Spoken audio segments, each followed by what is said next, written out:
तो गाइस आज की वीडियो बहुत ही स्पेशल होने वाली है।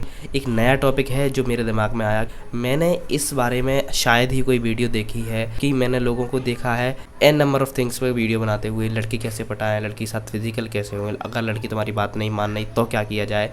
लेकिन कोई ये नहीं बताएगा अगर तुम्हारा ब्रेकअप हो जाए तो क्या करें। देखो, ब्रेकअप एक ऐसी चीज़ है जो किसी को पसंद नहीं है, और उसके बाद मेनली चीज़ ये होती है कि तुम अपने आप को डेट्रॉइट ही करते हो। तुम अपने आप को बर्बाद ना करो। इस चीज़ से बचने के लिए मैं कुछ पॉइंट्स बता रहा हूँ जो तुम कभी नहीं करो अपने ब्रेकअप के बाद, तो तुम बहुत ही सेफ बच जाओगे और अपने ब्रेकअप को बहुत ही अच्छे से सरवाइव कर जाओगे। देखो, ब्रेकअप एक ऐसी चीज़ है जिसको सरवाइव करना ही पड़ता है। तुम्हारी मर्जी हो या ना हो, एक ना एक दिन ऐसा होगा, तुम्हें इस चीज़ को सरवाइव करना ही पड़ेगा। बहुत से लोग इस चीज़ को बहुत ही हैवी वे में ले जाते हैं और अपने लाइफ को पूरी तरीके से बर्बाद कर देते हैं। तो मैं नहीं चाहता तुम्हारी भी लाइफ ऐसी बर्बाद हो, क्योंकि तुम मेरे सब्सक्राइबर हो। तो ये पॉइंट्स को ध्यान रखो और सुनते रहो मुझको। देखो, पहली बात ये है कि अगर तुम्हारा ब्रेकअप हो गया है तो तुम अपनी एक्स के साथ कांटेक्ट में नहीं रहो या उसको कांटेक्ट करने की कोशिश नहीं करो। ये तुम्हारी सेल्फ रिस्पेक्ट को गिराएगी। अगर तुम कॉन्स्टेंटली उसको कॉल, मैसेज या किसी भी प्रकार कांटेक्ट करने की कोशिश कर रहे हो, या उसकी फ्रेंड को बोल रहे हो उसने तुम्हें ब्लॉक कर रखा है कि उससे मेरी बात करा दो, एक बार आवाज़ सुना दो, इससे उससे कोई फ़र्क नहीं पड़ने वाला, वो पहले ही मूव ऑन हो चुकी है। तो कृपया करके इस चीज़ को करके अपनी सेल्फ रिस्पेक्ट की माना चुदाएँ। दूसरी बात है रीबाउंडिंग टू क्विकली। देखो, तुमने एक्सेप्ट कर लिया है, ये बंदी तुम्हारे हाथ से गई। अब तुमने क्या किया है, जैसे तैसे कितनी भी जल्दी हो हमें नई बंदी चाहिए, ये नहीं होना चाहिए। क्योंकि तुम्हारा रिसेंटली ब्रेकअप हुआ है, तुम्हें इस चीज़ को एक्सेप्ट करने में थोड़ा तो टाइम लगेगा। तुम आज ब्रेकअप हुआ, 2 दिन बाद नई बंदी पटा लोगे, इससे तुम क्या करोगे, तुम कुछ भी उठा लोगे। समझ रहे हो ना। हमको एक डिसेंट पर्सन लेना चाहिए अपनी लाइफ के लिए, क्योंकि एक रिलेशनशिप लाइफ का बहुत बड़ा डिसीज़न होता है। तो हमें कोशिश करना चाहिए कैसे भी करके एक डिसेंट, नाइस, हमें समझने वाला, अंडरस्टैंडिंग पर्सन होना चाहिए। लेकिन जैसे ही अगर तुम ब्रेकअप के जस्ट बाद तुम रिलेशनशिप में आओगे, दूसरे रिलेशनशिप, तुम इन चीज़ों को याद नहीं रखोगे और अपनी ज़िंदगी की सबसे गंदी रिलेशनशिप में पहुंच जाओगे, और ये इतनी टॉक्सिक होगी कि तुम पुराने रिलेशनशिप को ही अच्छा कहोगे। तो इस चीज़ से भी बचें। तीसरी बात होगी, तुम अपने आप को बर्बाद बिल्कुल ना करो। देखो भाई, रिलेशनशिप है लड़कों का सबसे मेन फेवरेट। बर्बाद होने के बाद एक ही काम बचता है, दारू पिएंगे। ये नहीं करना। देखो भाई, इंटॉक्सिकेशन इज़ वेरी डेंजरस।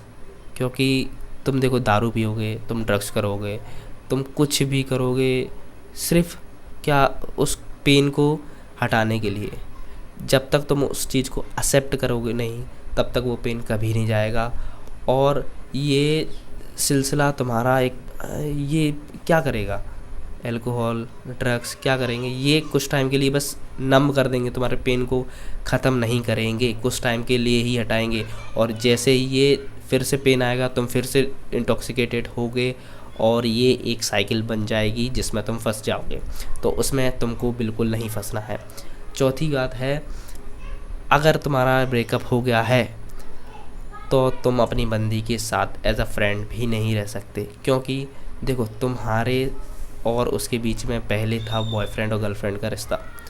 अब तुम सडनली उसको एज अ फ्रेंड नहीं देख सकते। ये ह्यूमन नेचर रहता है कि मुझे बस कैसे भी करके उसके कांटेक्ट में रहना है, मैं कुछ भी करना पड़े मुझे, मैं फ्रेंड रह लूँगा।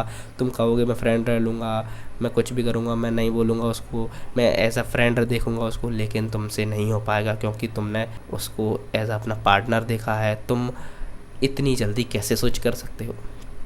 फिर अपने आप को ब्लेम करना। देखो, कुछ भी होता है तो तुम इस चीज़ के लिए अपने आप को ब्लेम ना करो कि ब्रेकअप हुआ है या सिर्फ मेरी गलती की वजह से ब्रेकअप हुआ है।